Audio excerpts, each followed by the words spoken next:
So I just felt the need to make a quick video. I have no idea how quick this is going to be.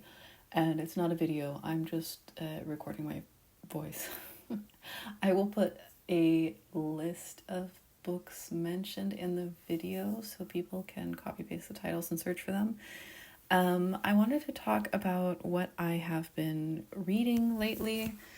And I also wanted to talk about some of my favorite books of the past couple years. Some of them are from even longer ago. Let's see. But for what I've been reading lately, actually, let's go look at what I have added to my read list in Goodreads. And of course, I hate Goodreads, just like everybody else. It's so clunky and hard to use, and I'm like, I just added the latest Agatha Christie novel book that I read, and it's not showing up. Whatever. Anyway, I guess what I have read recently since the last time I made a video about it was I read Conclave by Robert Harris, which is like an imagining about all the drama that goes into electing a new pope. I thought it was good. It was really good. And then the twist at the end, I saw the twist coming. I knew who was going to get elected. It was fun to get there anyway. And then there's this other twist at the end that I was like, that doesn't really make sense, just because all of the rest of it was so realistic, and then that bit was not realistic. I don't know. I saw something about this movie that's going to come out, Conclave, so that's why I read that. And I have recently been watching The Young Pope, so maybe that's why that movie ad came up, because I have been thinking about that and reading about that TV show. So yeah, that was really fun, and it makes me want to research more about the history of the papacy. Not sure how to say that. Papacy, I think.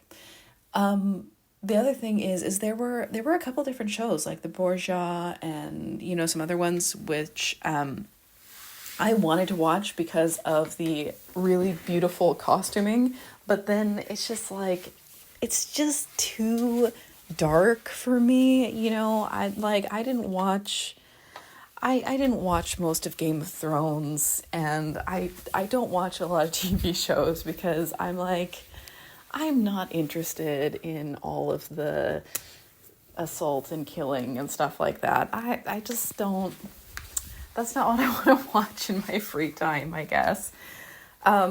So maybe I will just, I don't know, find a history podcast or something about it instead. I know obviously that those late 2000s TV shows were hardly historically accurate, but it still would have been fun. I wish we still made TV shows like that I could just, watch and fast forward past the bad parts.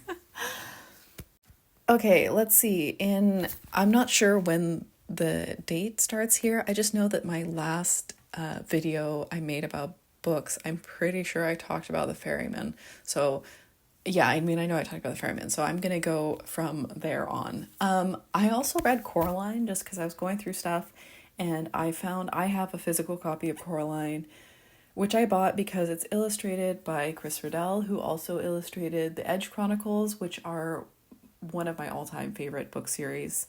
So underrated, and I absolutely adored them as a kid, and I've been rereading them.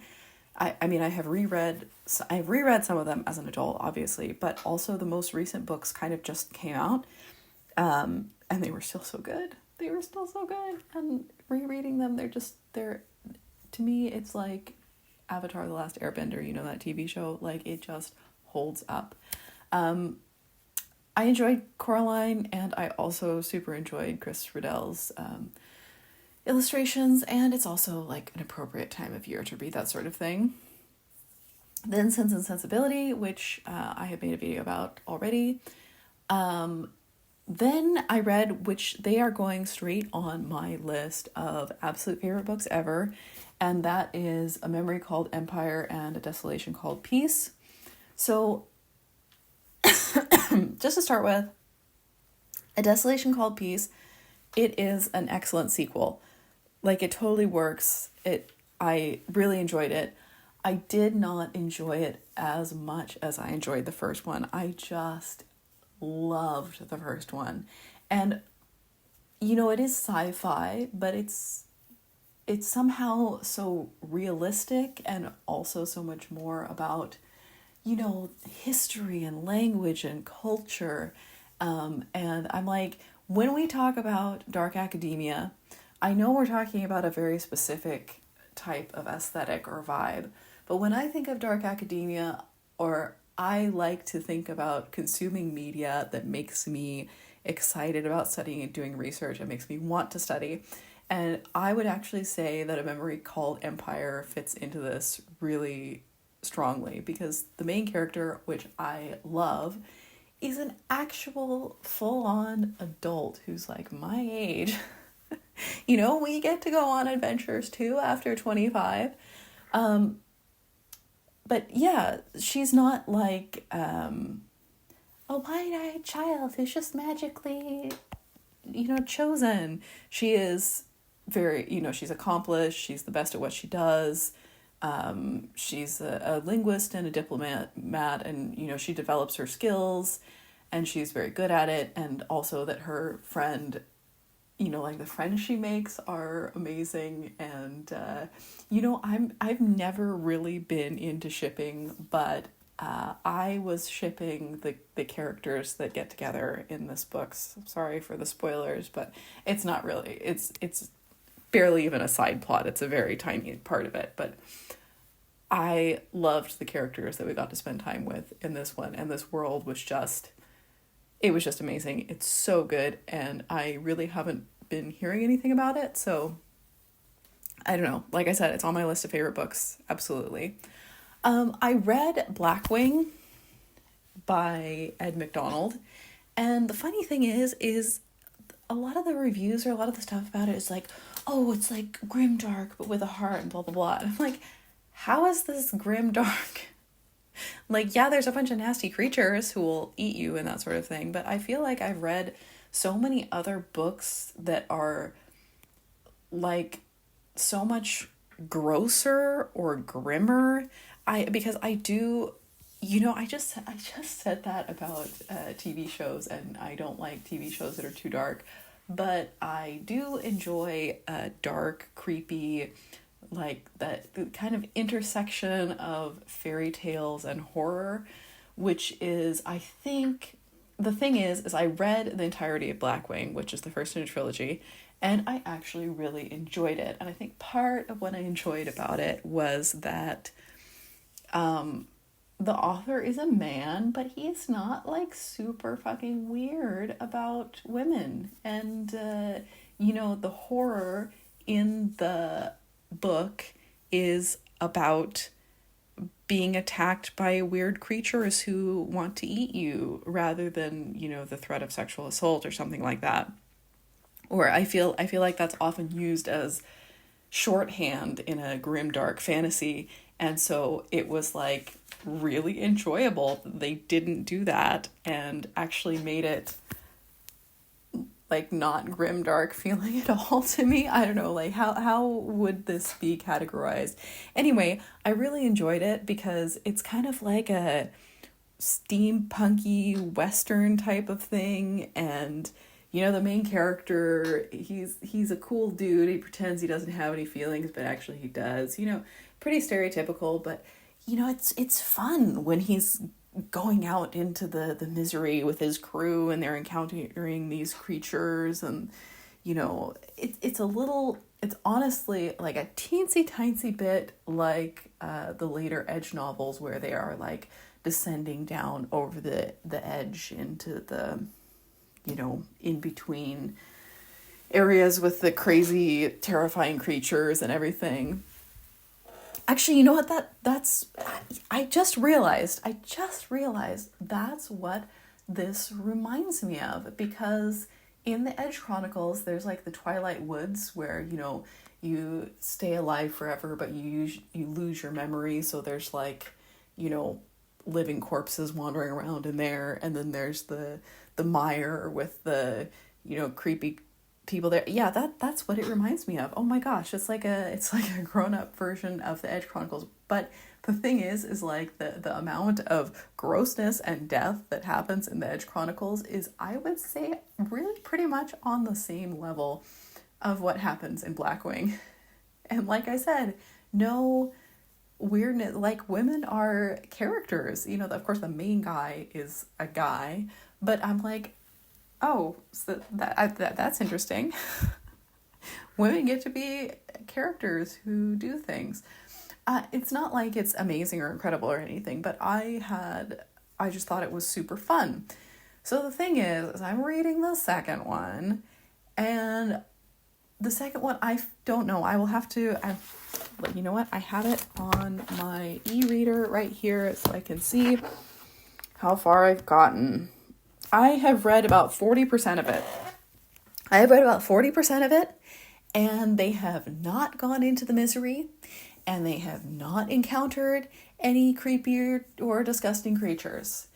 And they're basically just like, oh, we're in the city and we're doing administrative work and, trying to help this, that, and the other thing. And normally, as somebody who loves reading, I love reading about politics, right?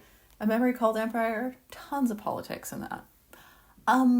This, I'm like, take me back to the creepy land, in between you and the supernatural evil on the other side with all the terrifying creatures. Tell me more about that. I don't care about your problems with city governance, basically. So I don't know if I will manage to get through that. I will keep trying, because I don't like hate it. I don't loathe it entirely. I'm just a little bored. And I'm like, when you, like I'm saying like too much. There's this world-ending evil on the other side of this wasteland, which these demigods have created. There's all that interesting stuff, and so far it's basically just about city politics. I don't know. What happened? I'm bored. Give me more creepy creatures. I'm trying to think of, because I feel like, oh my god, stop saying like, in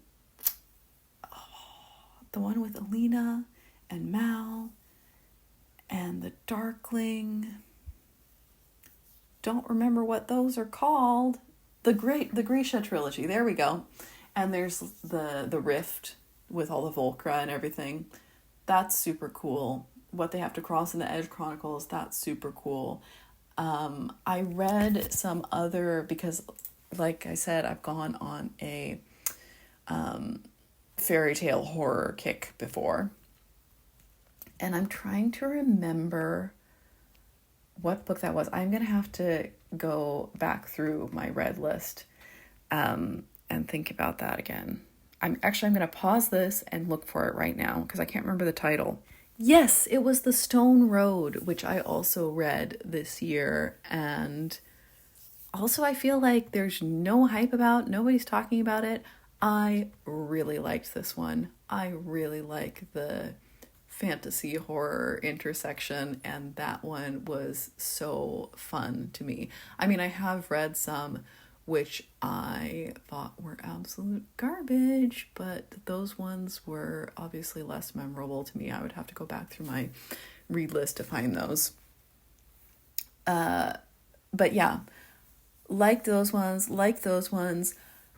On a completely different note, I read Yeonmi Park's In Order to Live, about her life in North Korea as a child and then her escape from North Korea, which was, harrowing, fascinating. I can't remember what made me think that I should read that, but I was able to get it from the library. I requested it, and it came pretty quick. I haven't been reading... No, that's not true. I read Filter World earlier this year. I have read a lot less nonfiction this year than I normally do. I don't know what that's about. Let's see. Okay, so after that, at some point, probably in one of those, like enjoying autumn videos, somebody mentioned that Agatha Christie has like, these short story collections that are seasonally themed.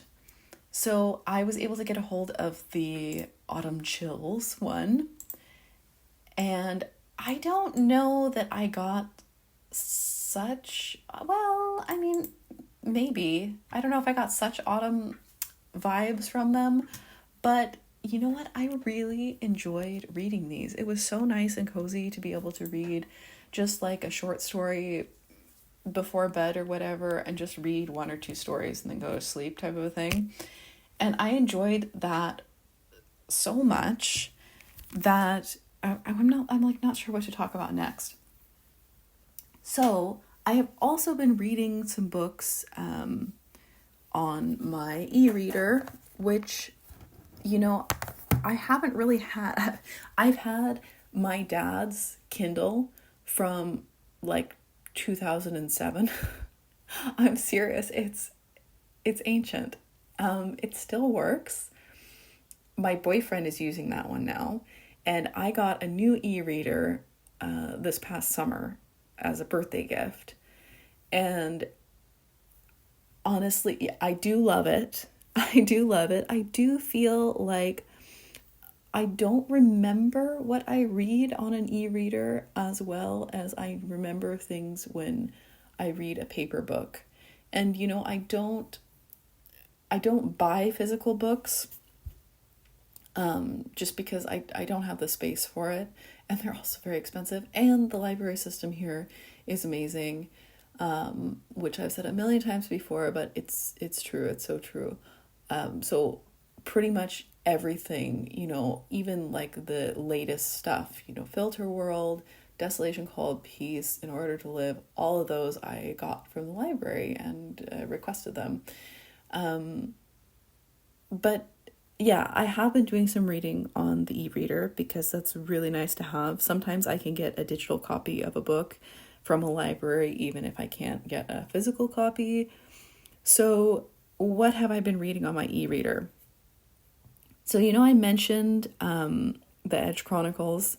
Well, another book series which I really enjoyed when I was a kid was Pendragon. So I think there's like 10 of the Pendragon books, and he travels to like different dimensions and has to fight off Saint Dane, who I always pictured as like Sephiroth or whatever he is from Final Fantasy, because I feel like he's described as being tall and having long gray hair, which I am sure that the man who was writing these books in the early 2000s was probably not picturing Sephiroth.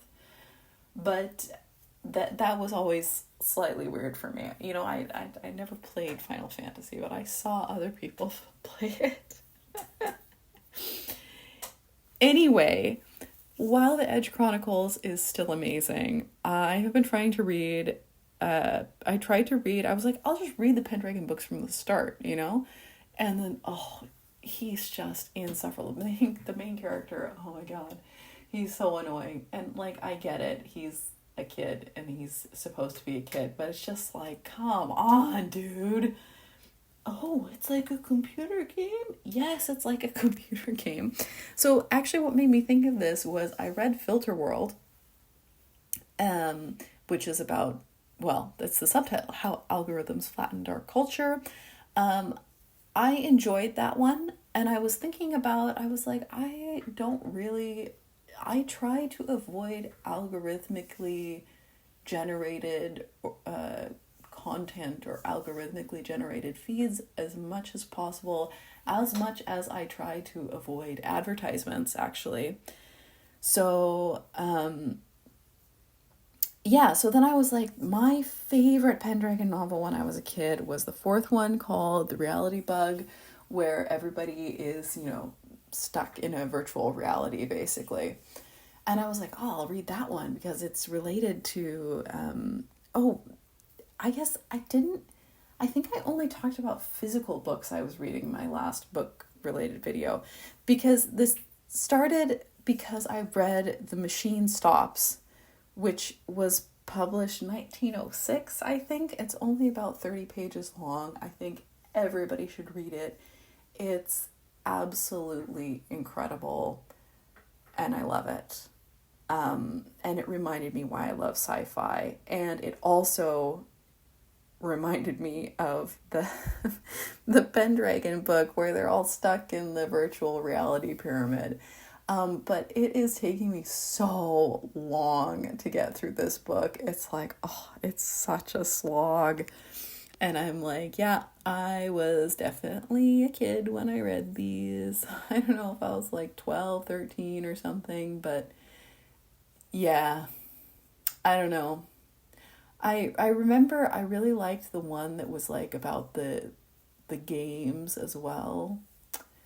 I'll have to look. I really remember maybe the 8th one, but the 9th and 10th one I kind of, I don't know, I kind of stopped paying attention or something. So yeah, anyway, there's that. I've also been reading The Host, which I was really enjoying like the first half of it, because I feel like Stephanie Meyer actually created a really interesting concept for an alien race. Like, they are kind of like the body snatchers, but they're not, they're not really evil. And it was so fascinating to learn about their culture and learn about how Wanderer sees things differently, and like her development as a character and all of this stuff. It was also good. And then I feel like somewhere in the midway point, it just devolves into, oh, I'm just a little clumsy girl and there's 2 guys who are in love with me. And I'm just like, oh my God, I want to skip through this part, because surely something else happens in this absolutely gigantic book, right?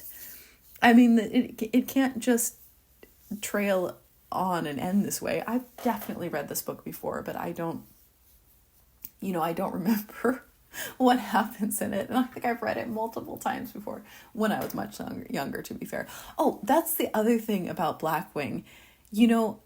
I was like, this does seem very familiar. It does seem very familiar. And I was like, I wonder if I've read it before. I was like, nah. And then I started reading the second one, and the second one was not familiar to me at all. So I think I may have actually read Blackwing before and just forgot about it. I mean, it did come out in like 2016, so I could have read it I could have read it in 2016, 2017, maybe. I don't know. Or I'm just imagining it. Who knows? Yeah, so the other ones on my e-reader are The Host, Pendragon, which I'm working on, The Host, which I'm working on, Ravencry, which I'm working on, and then also From Lukov with Love, which is my cousins over the summer were all like, oh, you should read, romantic comedies, like they have book versions of romantic comedies, and you should read that, blah, blah, blah. And I was like, oh, I don't want to. I never like contemporary literature. I generally don't like it. I don't want to read about things that are happening or could happen in real life right now. Like, that's boring to me. I want to read about the past. I want to read about the imagined future. I want to read about fantasy and magic and spaceships, but I don't want to read about normal people. Yeah, and I feel like this one, I picked it because it is by a recommended author, and it is also about figure skating, and I'm like, I'm a figure skater, or an amateur figure skater. Like, maybe this will be entertaining.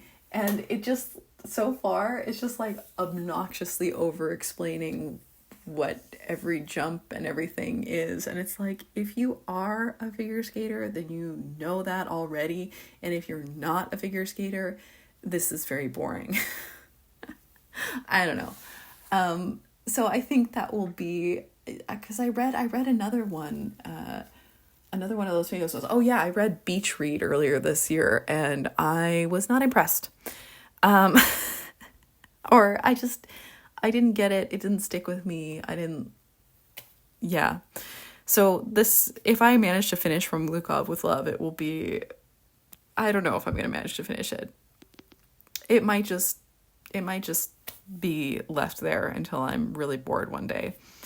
The other thing I've been reading is Navola, and I was not expecting to enjoy this nearly as much as I have. I feel like a lot of people have said that it's boring, but I've really been liking it. No, things are not, there's not like a lot happening, but it is, to me, it is an interesting world, and I do like this. It could be historical fiction, because there hasn't really been that much magic in it yet. It's just like a thinly disguised Italy of the era of the papacy being super powerful, except they're not really in this so much. It's all about the merchants, thinking of the Merchant of Venice and the Medici family and all that. So yeah, that's been fun. So the other thing is that I have never liked audiobooks. There have been a handful of audiobooks which I have enjoyed, but I am so picky when it comes to narrator. Like, if it has a narrator, if there's anything that I don't like, I just hate it. It's like nails on a chalkboard. I can't listen to it. And also I feel like I'm maybe not very good at paying attention to audiobooks. I just get kind of annoyed because it's like, oh, my attention slipped for a second there. And then if I'm reading a physical book, then I can just scan back. I can skip back a couple lines. If it's an audiobook, people are like, oh, just, skip back. And I'm like, but then I have to re-listen. No, I'm not really a fan of audiobooks, but I can get a subscription to this audiobook and ebook service thing here. And I was like, well, it would be good for me to listen to some more Swedish stuff, and I can get it really cheap because I'm a student. And I have realized, of course they have all the classics. So they have all the Agatha Christie books, and they have all the, Jane Austen books and Wuthering Heights and, everything from Tolkien. And all of these things are read by really, really good narrators. So, I listened to Halloween Party by Agatha Christie, and there's this narrator who does, all these different voices for every different character, and it's just so enjoyable. So I listened to Halloween Party, which I have read before, and I listened to Cat Among Pigeons, which I think I may also have read before. But it's just so... And I'm also I've listened to those two, and now I'm listening to Northanger Abbey. Feels autumnally appropriate. But yeah, sometimes I will listen to a sample and it's monotone and horrible, and I just can't stand it. But I like to walk a lot. That's one of my hobbies, I guess. So listening to an Agatha Christie book read by somebody who does, it's like an audio, like a play basically, because they do all the different voices and everything. While walking in the woods in the autumn is so nice. I have actually been really super enjoying that. So that was a fun new discovery. And so far, I'm mostly listening to things that I have read before, but, maybe it's been a while and I don't really remember exactly what happens. But it does make me want to read and listen to and read more classics and more Agatha Christie and all that sort of thing. I think I will keep listening to different Hercule Poirot mysteries, and then I will probably I'm not sure if I'll have time because I have all of these other physical books that people keep giving me that I have to read. But yeah, I would like to read Jane Eyre and Wuthering Heights and that sort of stuff this fall. So we'll see.